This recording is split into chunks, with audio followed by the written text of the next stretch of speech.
Today, I'll be ranking every single Overwatch 2 character based on their design. This tier list will not be about how good they are in game. Instead, it'll be based on how cool they look, how their story fits into the Overwatch world, and how cohesive and unique their gameplay is. And this is my opinion, so if I put one of your favorite heroes in the lower side of the tier list, please don't take it personally. It just means you have bad taste. Let's start with Bastion. Bastion is honestly one of the best designed Overwatch heroes. I really enjoy the backstory of Bastion being one of the main robots that was part of the Omnic Uprising. These like Star Wars type droids where they don't have a lot of agency, they just do what they're told. But there's something really beautiful about our specific Bastion, the one that canonically is like the hero in our game. Bastion is like really chill, loves birds. He has that little bird that is like super cute. I think one of the coolest parts about Bastion's design is that the bird changes as well with the different skins that he has. The redesign in Overwatch 2 made it so Bastion has like a little hat now. I like the little hat. I think it gives him a little bit of character. Gameplay wise, I actually preferred how Bastion played in the first game. I think Overwatch 2 kind of butchered a bit of Bastion's core gameplay. Like I kind of like that you had to be smart with Bastion. And obviously what pissed people off back in the Overwatch 1 days, Bastion just wasn't good on offense. Like Bastion was built for defense and then people wouldn't switch off Bastion for offense, and that pissed off a ton of people. So besides the reworks of Bastion's design, I would probably say Bastion is like A tier. I miss the old Bastion. Cassidy, the man formerly known as McCree, the actual Jesse McCree, is a terrible human being that worked at Blizzard. So they were like, yeah, we're gonna change the name. I always thought Cassidy's design since day one, like back in the Overwatch 1 days, was awesome and so simple. Here's the thing, I'm such a big fan of simplistic design, and I think this is where Overwatch in the modern era has just went off the rails. Cassidy back in day one had a stun grenade and a revolver and a dodge roll. That was it. You just stun people, you shoot people, and then you roll. And that was all he did. Modern Overwatch characters have 15 different things that they can do. I think simple is better. The rework design, I'm not a fan of the beard. I know some people are. I'm also not a big fan of like completely removing all the CC in the game and removing the stun grenade. But day one, Cassidy was freaking awesome, and he's still freaking amazing. Like I love robot, cyborg, cowboy. I'm gonna put S tier. Cassidy belongs. D.Va! So D.Va is easily one of the most popular heroes in Overwatch, and D.Va is just like kind of funny. The concept of a StarCraft player being like, yo, Korea needs the most amazing drone mech pilots to save the world from like robotic kaiju type things during the Omnic Crisis. And they were like, we can't get the Navy, we can't get the Marines. No, it's gotta be these StarCraft pros. Like when you really think about it, it's like kind of stupid, but like also amazing and makes for a really cool backstory. So I think that is incredible. She has like these cool like ear things, colors on her cheeks. She's repping her brands and stuff. Her name is also clever. It's like clearly a gamer tag and stuff. The mech's also really cool. D.Va's just one of the best designed characters of all time. Everyone knows this. I'd probably put D.Va above Cassidy in S tier. Let's be honest. This is an S tier design. We all know. I made a whole video talking about the best designed heroes in every single game, and Genji was my pick for Overwatch. Spoiler alert. So Genji is going to be at the top of S tier. Kind of no one's going to surpass Genji. Let's be honest here. I did mention Hanzo briefly. I think Hanzo, being Genji's brother, has a pretty solid lore. Probably actually be like A tier. The problem with Hanzo is that he's so hard to balance the game around. So while they did cook with the idea of just like a simple bow and arrow type character, I think it was always difficult to balance around the one-shotting that Hanzo had to deal with, which made him like not consistent throughout his entire span of being a character. I do like the redesign way more than the original design. I do think this is one of the few Overwatch 2 cooks where they actually like elevated Hanzo. He's good. He's a good design. Junkrat is the quintessential bomb dude. I love that he's Australian. I love that Australia in the Overwatch universe is essentially just Mad Max. The voice actor always comes in clutch, like literally pays their rent with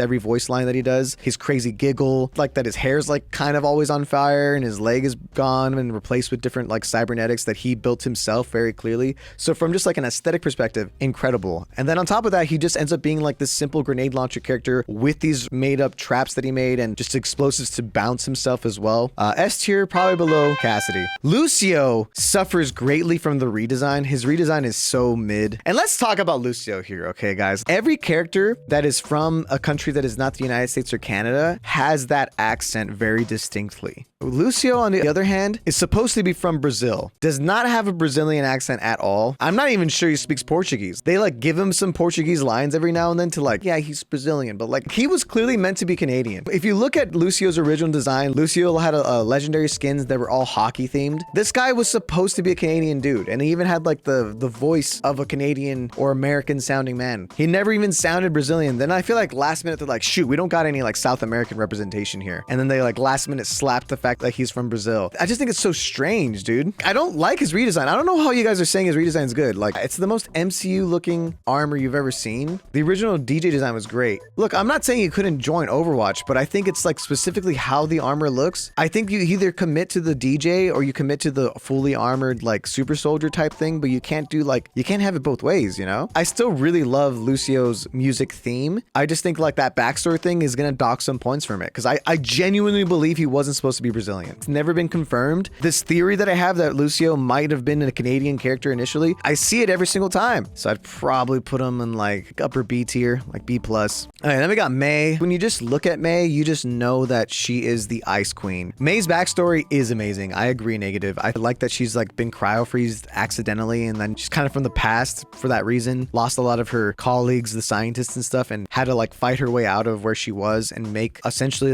her entire like equipment that she uses in game. The way she plays is really frustrating, but also super unique. From a gameplay perspective, I do think she was always difficult to balance because nobody loves being frozen. Being frozen in any game feels really frustrating. I didn't mind Cassidy's stun grenade back in Overwatch 1. I did kind of mind Mei's freezing, and I think a lot of people really didn't like Mei for that reason. But from a general design perspective, I think it's very clear what she does. I would probably put her in like low A tier, like probably like above Hanzo, like right there. Mercy is literally just the medic. She did have this revive mechanic that was a little bit crazier back in the day when you could revive like every single person that died, and I think that was hard for her to be balanced around. But thankfully, they kind of did land on a much better version of Mercy, and I love that Mercy exists. Mercy's just an easy character to learn with the low skill floor, and that allows for a lot of different people that have never played games before to play Overwatch. I think Mercy was the perfect training wheels to get people into video games. Otherwise though, from like an actual design perspective, she really did just copy the medic from Team Fortress 2, but she is gorgeously designed character with the angel wings and everything and the floating mechanic. They know what they did. S tier. Mercy is great. Mercy is iconic. Pharah, remember how we talked about earlier that Cassidy is such a simple character? I think Pharah is also up there. Pharah's got jetpacks and Pharah's got rockets. Simple as that. And it's created such an insanely important character to help balance gaming back in at least the early Overwatch days. I feel like if characters couldn't deal with Pharah, Pharah was just like the counter to a lot of characters and allowed for a different type of team dynamics to occur because you had to deal with this character in the sky that's always there. Being the daughter of Ana, one of the best design characters we'll talk about a little bit later. I feel like she barely gets any lore updates though. They really like give all the lore to Ana. They don't give anything to Pharah. So Pharah doesn't really have much of her own personality in my opinion. And in the end of the day, she is just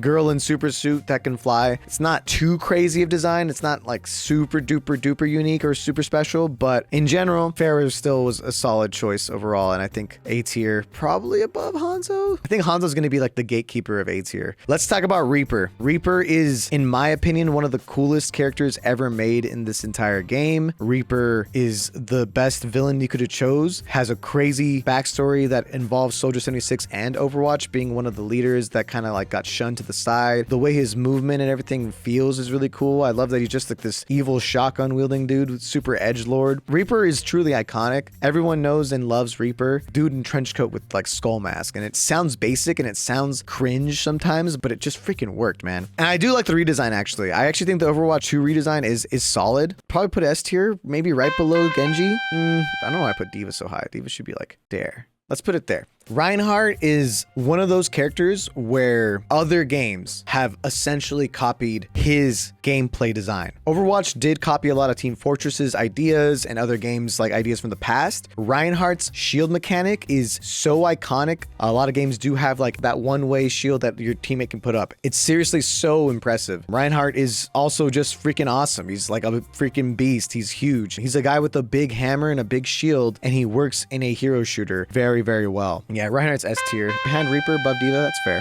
Roadhog is the chain hook character. I think like League of Legends had like a chain hook type character first. I love that he's the Pumbaa to Junkrat's Timon. They have a lot of really fun synergy together. He doesn't really make sense. You can't just be fat and that's like the equivalent of having armor. Sure, he might be irradiated from being in Australia, the Mad Max world for so long, but like from a lore perspective, it's like, brother, you can't just be walking around with no armor on your belly. Unfortunately, like Roadhog's design is kind kind of not really great as a tank now in Overwatch 2. I think Overwatch 2 really highlighted and showcased that Roadhog really only fit as an off tank back when there was such a role as off tank. And I hope that we can get back to 6v6 because I think Roadhog shines in 6v6. For that reason, I'd probably end up putting Roadhog at like the top of B tier. Currently as a tank, he doesn't work. Also, I don't like the redesign that much. I prefer the original design. The weird mohawk, I preferred that his hair was back and more Maori inspired. Soldier 76, the original design of Soldier 76 was so much better than the new one. I mean, I do like his big grandpa beard, but a lot of the Overwatch 2 redesigns kind of just made things cornier than they had to be, let's be honest. Soldier 76's actual story being like a vigilante, the ex-leader of Overwatch, is really cool and really fun, but he also is just kind of like a basic character in the grand scheme of things, which is okay. We're allowed to have basic designed characters, but nobody's favorite character is Soldier. Nobody's ride or die for Soldier 76. I'd probably put Soldier in like low B tier. I think that's fine. It's not bad. Nobody goes home and goes like,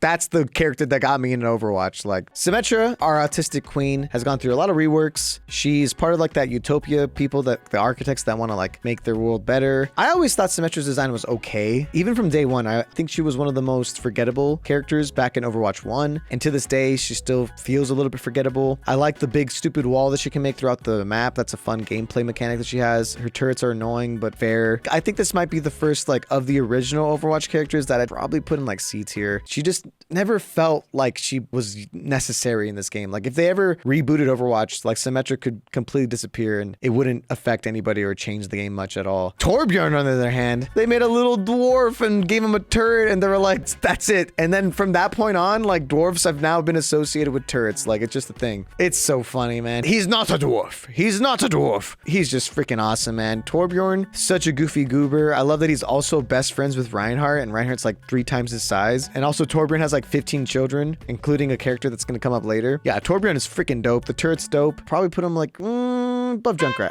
in S tier. Torbjorn easily S tier design. Tracer, the poster child of Overwatch. I'm putting him right next to Genji. Tracer is so cool, dude. I think Tracer is such a simple design too. There's like this backstory that she got stuck into the time space, and thankfully Winston was able to recover her and make sure that she can control those powers. I love her goofy accent that she uses, her Cockney, and the fact that she has like one of the most famous voice lines of all time. Cheers, love! The cavalry's here! She is the poster child of the game. They knew what they were doing. She's on the cover of the original game for a reason. I also love her gameplay. I think her gameplay is super fun and very unique to other shooters, and I think has a very high skill ceiling that makes for a really fun and unique flanker type character. I should make Tracer for noobs one day. Widowmaker, I much prefer her original design. Her new design is cool too. The fact that she's blue from the lore of being dead essentially is crazy, but also awesome. She was like kidnapped. She was like the wife of one of the Overwatch leaders, got kidnapped, brainwashed, then killed one of the Overwatch leaders while they were sleeping together, which is like, whoa, that is some deep lore, some crazy lore. I think from a gameplay perspective, nobody really loves one-shots in games. Widowmaker is, from a gameplay perspective, doesn't feel that fun to deal with. She kind of just has to exist though. We need a sniper character, and snipers can't not one-shot because it's a sniper.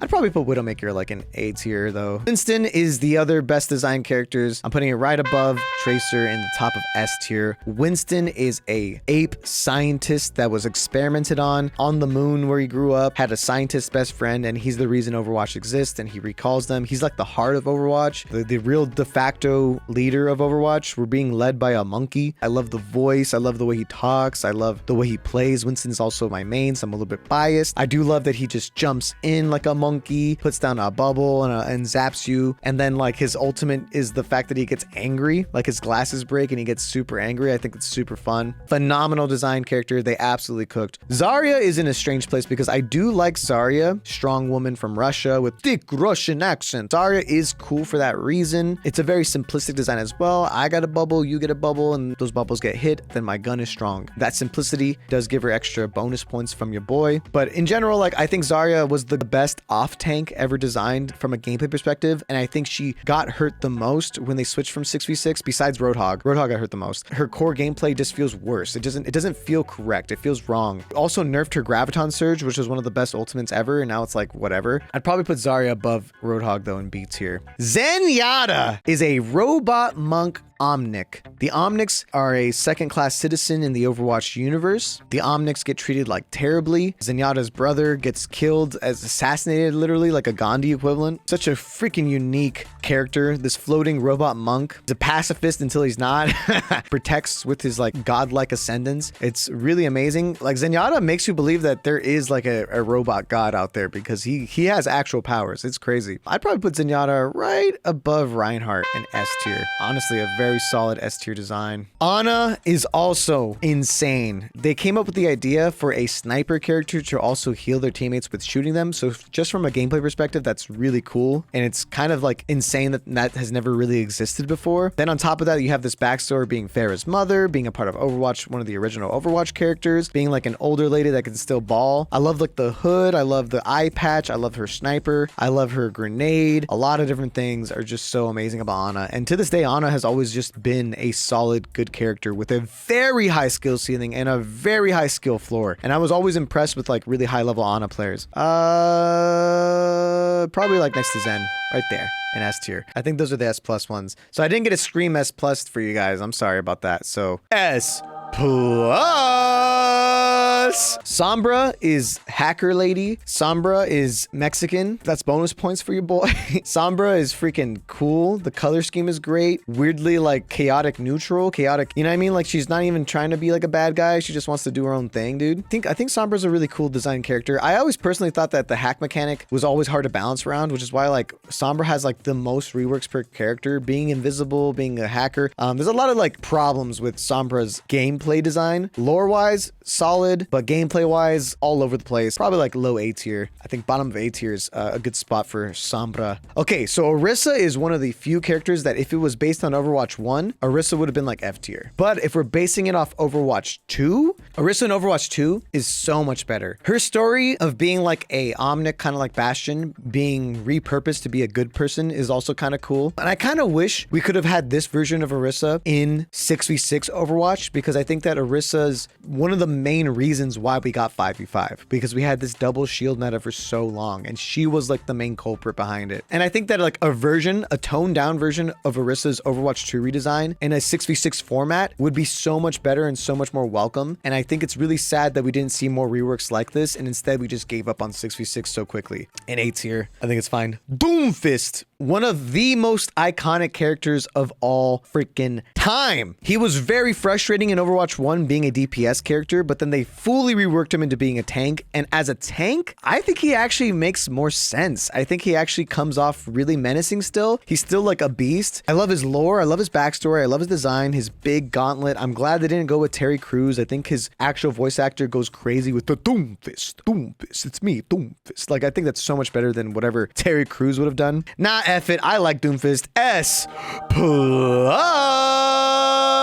Moira has a cool backstory being like the evil Mercy, like an evil doctor that helped actually rebuild Reaper so he can fully live and stuff. Gameplay wise, she's so mid. I think she's like the most new friendly character of all time, even more than Mercy. I just never liked Moira's design from like a gameplay perspective. And I always found it really annoying that she couldn't be shielded for like balls and stuff that just got free kills. It's a very unfun mechanic to deal with, and she could just get away so easily. She just like vaporize and disappear. I gotta go with my heart, and my gut says to put Moira in D tier. Let's talk about Brigitte. Brigitte might be one of the worst design characters ever made. Almost single-handedly killed Overwatch on the spot. Goat's meta was one of the worst metas to have ever existed. They were like, oh, we got Torbjorn's daughter in this game, but she like doesn't even look like Torb. Like she's not even, what? They don't look anything similar. This here, Overwatch also has a terrible problem when it comes to female faces. They just all have like the same like core facial structure, which is like really frustrating. They did a lot better when it comes to actually like later characters, but I think Brigitte's actual gameplay is what really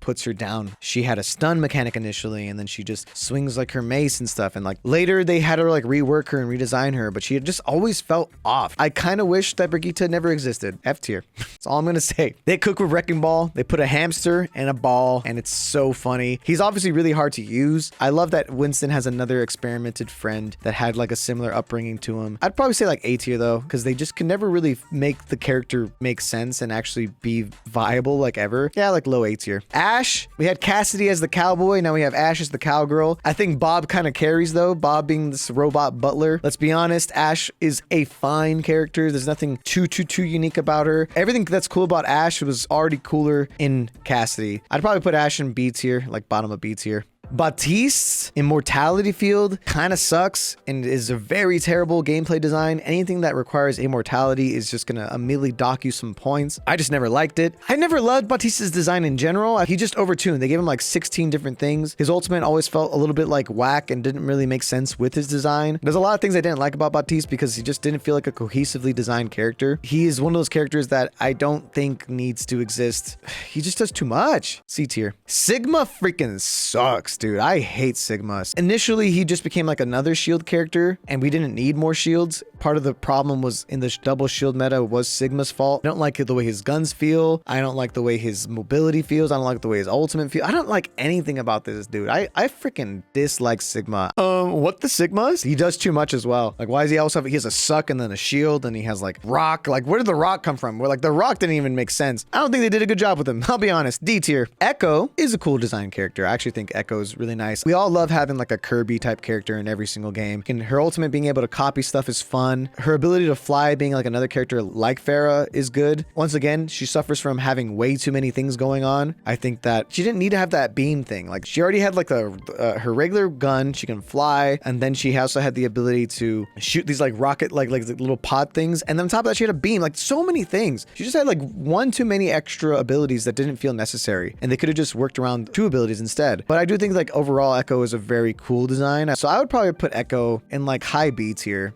Sojourn, I actually think Sojourn is one of the cooler designed characters in Overwatch 2. I like her slide mechanic. I like her weapon. Her weapon feels very unique, and I like that her entire kit revolves around this weapon. If all she did was slide and shoot, that'd be cool, and that would be enough, and I'd be happy. But they had to give her something else. But in general, I do think she's one of the better designed characters of the Overwatch 2 modern era. I'd probably put her like in B tier, probably above Soldier. I think Sojourn is a little bit cooler than Soldier, honestly. Jungle Queen clearly was meant to be a DPS character, but then they needed more tanks, so they had to pivot. Because of that, like Junker Queen is definitely in a weird spot where I don't like the way she plays as a tank. Like I don't feel like she should have been a tank. And so she also suffers from, once again, the same issue that a lot of the Overwatch 2 characters suffer from, having way too many abilities. Compared to the other characters though, she's way more fun to play. And I love that she's already existed in the lore, being like the queen of Junkertown. She existed for a long time. So she was being kind of built up and hyped around. Overall, probably belongs like the bottom of A tier. Kiriko is going to be my hottest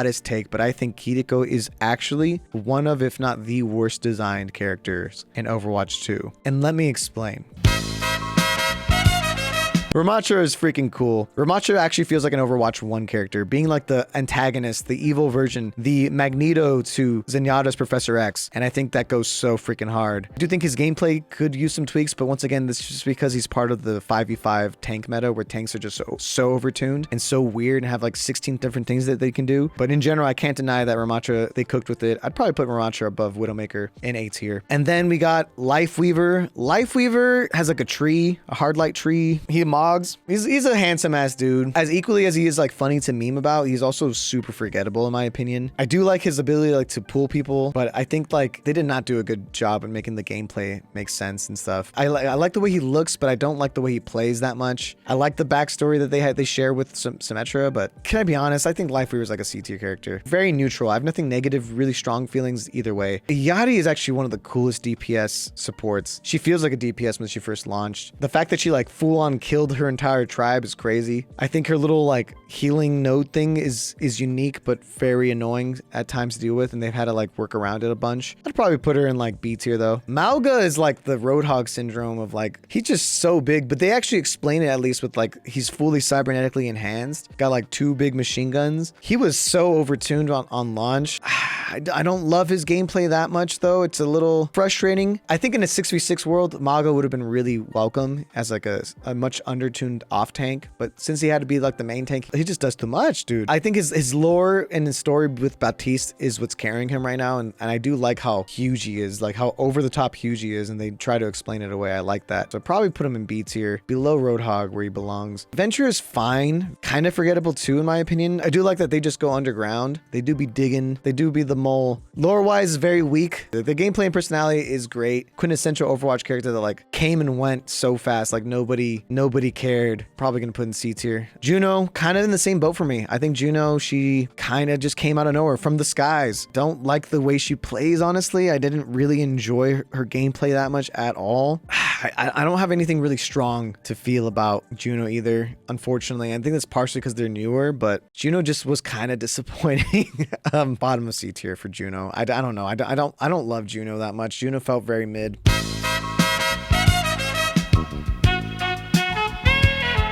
This is the best designed to the worst designed characters tier list. You can agree or disagree. Who is the best designed Overwatch 2 character and who's the worst designed Overwatch 2 character? Let me know in the comments down below.